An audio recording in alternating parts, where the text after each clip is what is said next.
Hello and welcome to this short video on stories and the fundamentals. Over the next 10 or 15 minutes, we're going to cover some of the basics of stories, what people often forget about them, and leave you with some useful tips on how to get better at telling stories. But first of all, let's think about the problem. What is the problem with stories? Well, in reality, the problem is that most people don't know how to tell stories. Or at least, they think they don't know how to tell stories.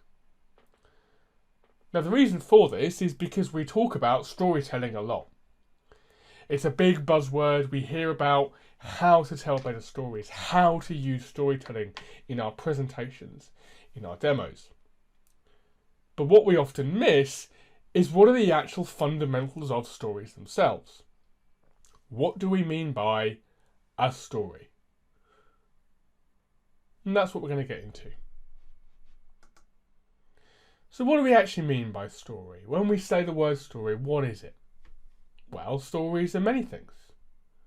But at their heart, it's the oldest way of conveying information. Long before we had writing, before we had written history, before we had a way of recording what had happened, our ancestors would tell each other stories. They would sit around campfires, they would sit in caves, and they would tell their history through using stories.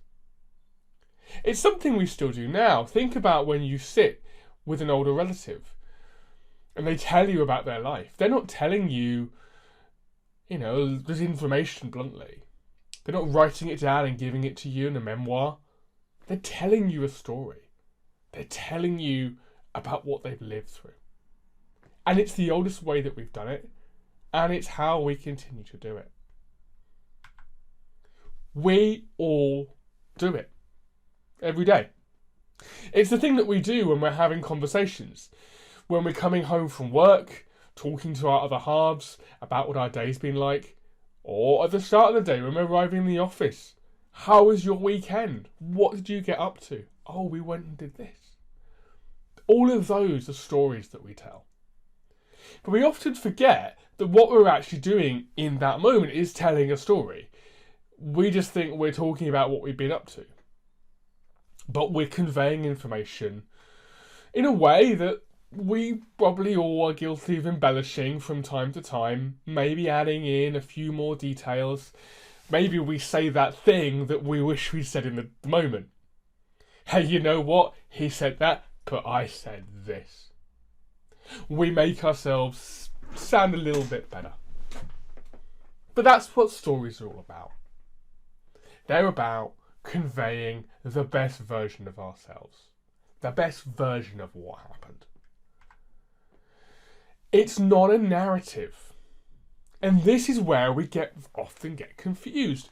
We think, well, stories are about telling a story. It's about once upon a time starting out on a journey, and those are all stories, and that is what makes up some of the framework of the story.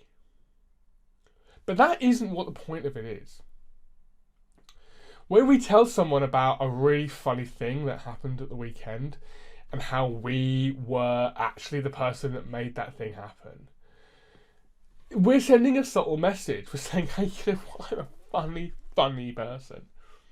I did this thing and hey, you know what? Everyone laughed. Or maybe we tell a dramatic story. We talk about how there was a moment of jeopardy and then we were the hero. Or if we were playing sport, we might talk about how we scored the winning goal. And in that, yes, we're telling a story, there's beats. But we're sending a message that we were the hero that day. So stories are messages. They're information that we share. So are you sitting comfortably? Then I'll begin. This is a way that a very famous radio program used to begin. It was a way that children would sit with their parents and they would listen.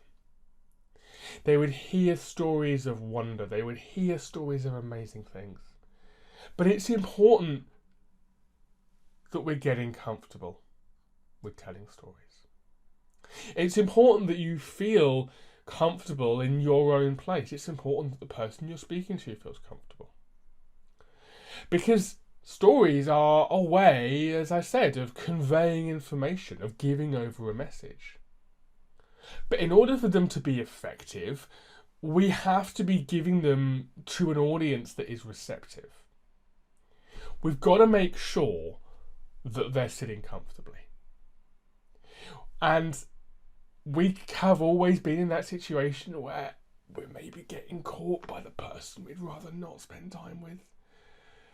We've been cornered at a party or in the kitchen at the office, and we're hearing about someone's weekend that we'd rather not. Or maybe they're sharing a little bit too much information about their children. And you're like, yeah, I get it. But they're not sitting comfortably. In that moment, you're not sitting comfortably. So you've got to make sure that you're comfortable and that your audience is comfortable. And you have to get comfortable knowing that you can tell stories.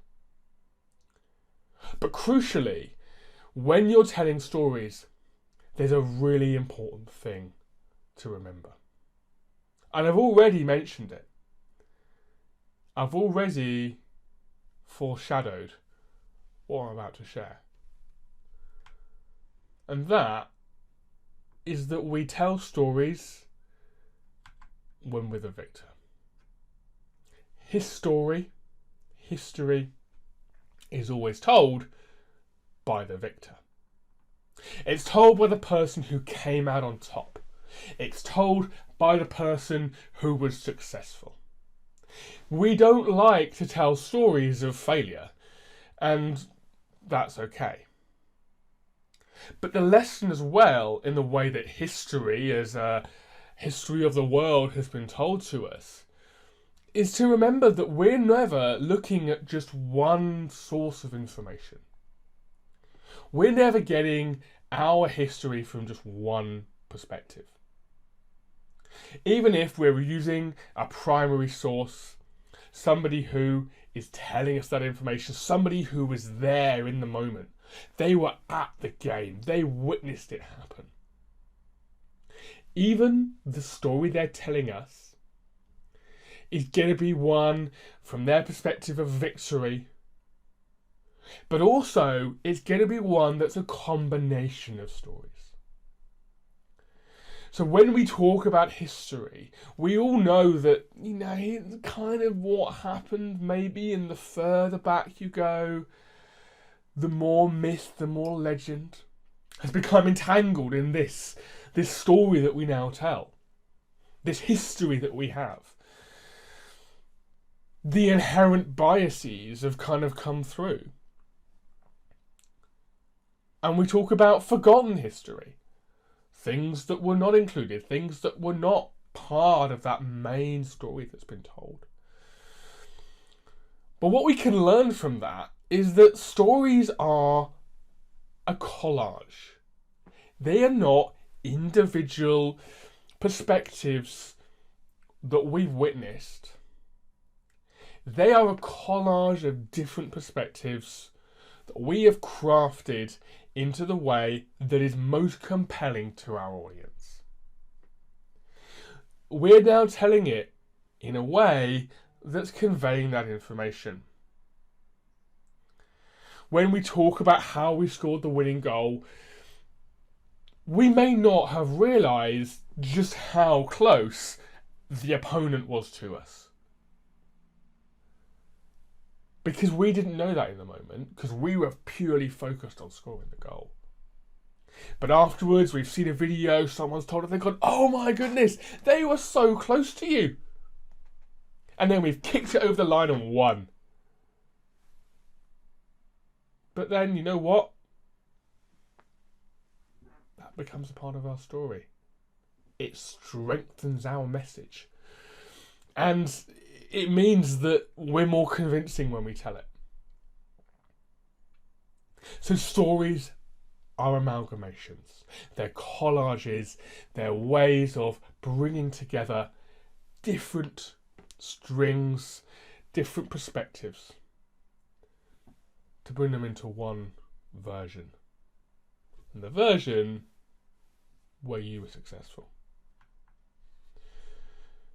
So what are the things that you need to remember when you talk about stories? What are those really fundamental things that are absolutely critical and crucial to telling a story? Well, here's a few. If you think you can't tell stories, you absolutely can. Because guess what? You already do. When you finish watching this video, you'll probably go and tell someone about it. You'll tell them about the video on stories that you watched. You'll tell them about how you found it interesting, or maybe you didn't. You maybe learned something, or maybe you didn't. And in that, you're going to be conveying a message. You're going to be saying, hey, you know what? I had stuff to learn about stories. Or you go, oh, actually, no, I knew quite a lot already. Either way, you're going to be conveying a message. When you tell stories, though, keep it short. Think back to being in the kitchen on a Monday morning. All you want to do is go and grab a coffee. You've gone down. It's been a good weekend. You've been out. You then had to go to the park with the kids on Sunday. And you're feeling a bit like, right, I'm back at work. And you walk in, you see that one person that you just think, oh, no, I really don't want to have to talk to them today. Because you know they're going to ask you how your weekend was. And you're going to say, hey, it was good, thanks. Yeah, we went out, had a good time, went to the park yesterday. And you know that they're going to give you a blow-by-blow, well, on Saturday we got up, and then we had breakfast, and then we got dressed, and then we did this. And over and more, and then, and then, and then. And that's why you're never very comfortable listening to their stories. Remember the message that you're wanting to convey. This is, if anything, the most important thing to take away from here. What is the message? What's the message I want you to take away from this presentation? It's that you can tell stories, it's that you already do, and it's that you don't have to be literal in how you tell them. And that's my message. But what message do you want to tell? What message are you conveying with that story? And when you think about that in your presentations, what stories do you have available to you to tell information, to give over a message? And what are the different messages that you could bring into the same story? Because that story I just told about being stuck in the kitchen, the message I kind of was getting across was, oh, I don't like talking to this person. But equally, I could tell it in a slightly different way. I could say, oh, you know what, I'm really tired. But actually it's great because I'm going to have like 10 minutes and I'm going to listen to them tell their story, tell them about their weekend, and yeah, they got on a little bit, but hey, you know what, I'm being polite and it means I haven't got to think about my emails for another 10 minutes. So just by telling the same story in a very slightly different way, the message has been fundamentally changed. I've gone from telling your story about, oh, how I dreaded speaking to this person, to how, whilst I may not really want to talk to them all that much, it's a good way of getting out and doing some work for a few minutes on a Monday morning. It's a good way of putting off the stuff I don't want to do. Same story. Very different message. Storytelling is an art. It is not a science. It's an art and it's something anybody can do. And you can do it in your own way. And if the way that you do it in works for you, then it's right for you. Because no one can tell you that the way you tell stories is wrong. Sure, they can give you ideas to maybe say, oh, if you want to be more effective at getting your message across, this is how you do it. But it's an art, it's unique, and it's all about you. It's not a science.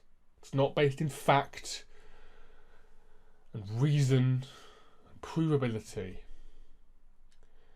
It's based in the stories that you tell, the information that you convey. And finally, you can write your own stories.